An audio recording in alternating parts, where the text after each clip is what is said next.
Се сретнав со дел од наставниците во Битола, каде што денеска сум во посета. Разочарувањето од тоа што оваа година ќе започнат школската година без покачени плати е големо и тоа јасно ми го пренесо. Покрај наставниците има големо разочарување и кај сите останати работници кои школската година ја започнуваат со зголемени трошоци за живот и најави дека нема да се зголемуваат платите.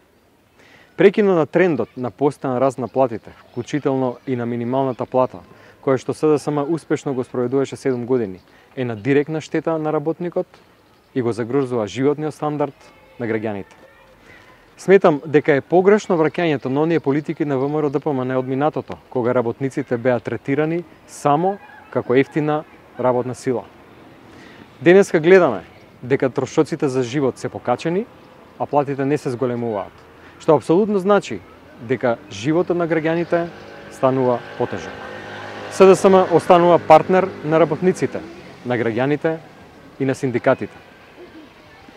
Преку собранието, но и преку сите демократски механизми кои ни се на располагање, ќе вршиме притисок врз актуелната власт да ги промени погрешните политики, да го смени планот и да овозможи платите да продолжат да растат.